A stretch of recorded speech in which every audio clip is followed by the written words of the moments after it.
Ketika hidup kita jauh dari Tuhan, maka kekuatan jahatlah yang akan menguasai hidup kita. Bersama Romo Aloysius Parianto CM, melalui Rehavin hari ini, mengingatkan kita untuk membuka hati bagi rahmat Tuhan yang telah mengundang kita untuk bersatu dengan Dia. Tuhan memberkati.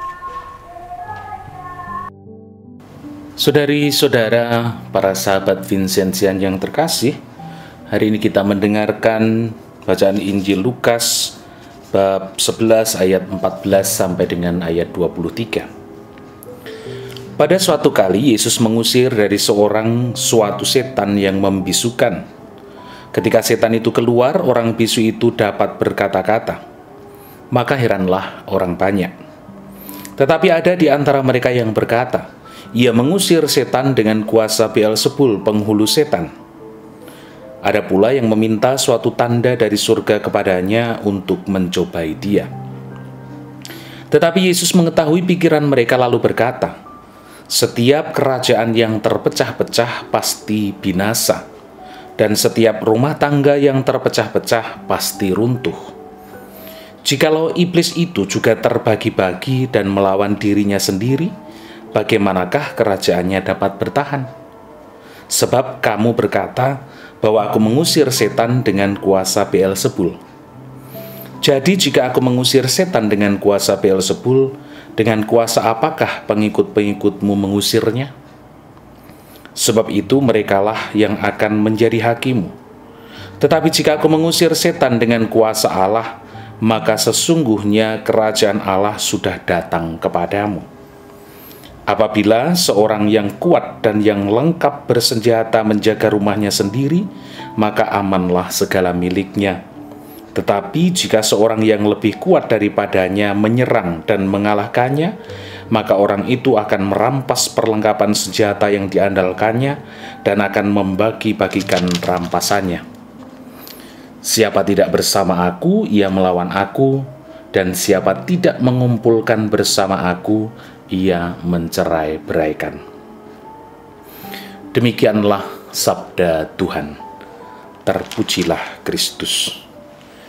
Para saudari-saudara yang dikasihi dan mengasihi Tuhan, para sahabat Vincenzian, apa yang dilakukan oleh Yesus hari ini adalah kebaikan. Apa yang dilakukan oleh Yesus adalah kasih yang ditunjukkan kepada seseorang yang kerasukan setan dan setan itu diusirnya.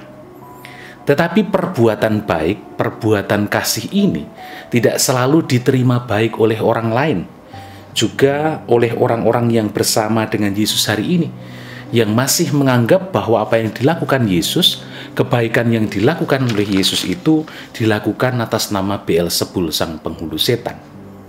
Maka Yesus hari ini menegaskan kepada kita bahwa setan tidak mungkin dilawan bersama dengan setan, tetapi setan harus diusir bersama dengan Allah, harus dihalau dengan kasih dan kebaikan Allah. Maka dia juga mengatakan, siapa tidak bersama aku, ia melawan aku, dan siapa tidak mengumpulkan bersama aku, ia mencerai-beraikan. Saudari-saudara yang terkasih, ketika orang bersama-sama dengan Allah, ketika orang mengenakan Kristus di dalam kehidupannya, maka kemudian perbuatan baik, perbuatan kasihlah yang muncul dari dirinya. Kasih Allah itu akan membakar hati manusia untuk selalu melakukan hal yang baik. Vincentius dalam salah satu tulisannya mengatakan, kalau kasih tinggal dalam satu jiwa, pasti kasih itu akan menjiwai seluruh kemampuannya, tak pernah istirahat. Kasih itu adalah api yang senantiasa menggerakkan. Orang yang sudah dijiwai oleh api ini akan terus-menerus didorong, terus-menerus digiatkan. Maka para saudari dan saudara yang terkasih, kita percaya bahwa kalau hidup kita senantiasa bersatu dengan Kristus, Kalau kita selalu mengenakan Kristus di dalam kehidupan kita, maka yang akan dimunculkan dari hidup kita adalah selalu kasih Allah, adalah selalu perbuatan-perbuatan yang baik. Semoga kita sekalian boleh menjadi pewarta-pewarta kasih dalam hidup kita, boleh menjadi pewarta kabar kasih Allah bagi orang-orang yang ada di sekitar kita. Tuhan memberkati Anda sekalian. Amin.